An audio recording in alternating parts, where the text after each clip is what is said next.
신세계 L&B가 송현석 대표 체제를 구축한 이후 기업 체질 개선에 박차를 가하고 있습니다.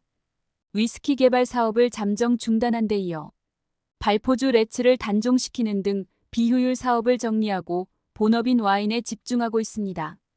다만 업계 내 와인 인기가 하락세라는 점에서 신세계 L&B의 행보에 우려의 목소리가 나오고 있습니다. 5일 주류업계에 따르면 신세계 L&B는 발포주 레츠의 단종 절차를 밟고 있습니다. 지난 2022년 3월 레츠를 출시한 이후 약 2년 만인데요.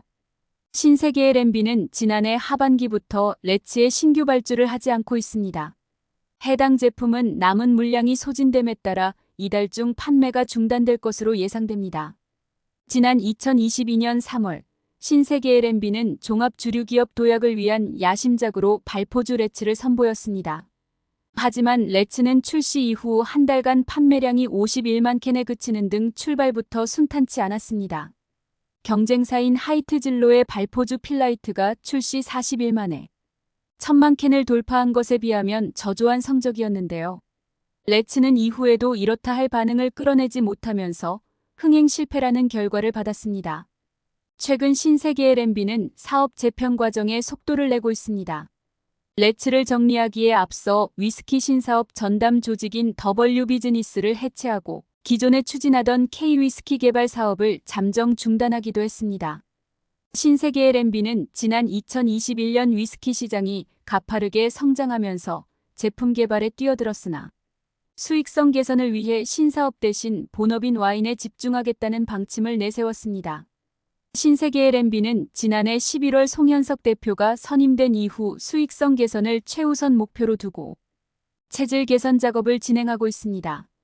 신세계 L&B는 지난해 3분기까지 매출액이 1,357억 원으로 전년 동기 대비 13.2%가 줄어들었으며 분기 순손실 10억 원으로 전년과 비교해 적자 전환하는 등 실적 악화로 고전하고 있는 실정입니다. 송 대표가 이전에 쌓아온 경영 능력을 기반으로 신세계 L&B의 반등을 이뤄낼 수 있을지 업계 이목이 쏠립니다.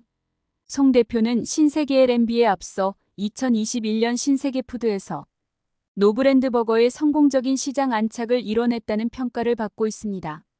지난해 신세계푸드는 송 대표 체제 아래 매출액과 영업이익이 각각 5.5%와 21%가 증가하는 성과를 내기도 했습니다.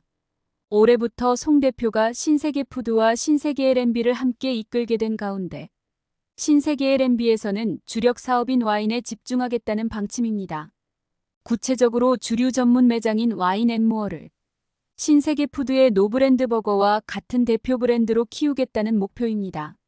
신세계 L&B는 와인앤모어 내 제품군을 늘리고 이종 산업과의 협업을 적극 확대해 주류 라이프스타일 브랜드로 자리 잡겠다는 목표를 내세웠습니다. 신세계 L&B가 국내 와인 시장에서 독보적인 입지를 구축하고 있습니다. 신세계 L&B는 지난 2008년 설립 이후 신세계백화점, 이마트 등 주요 계열사의 와인을 공급하며 성장해왔으며 현재까지 국내 와인 수입업체 1위 자리를 지켜오고 있습니다. 신세계 L&B 전체 매출에서 와인이 차지하는 비중은 80% 이상에 달합니다. 다만 최근 와인 인기가 하향 곡선을 그리면서 신세계 L&B가 제품군을 줄이고 와인에 집중하는 것이 오히려 독이 될 수 있다는 지적도 제기됩니다.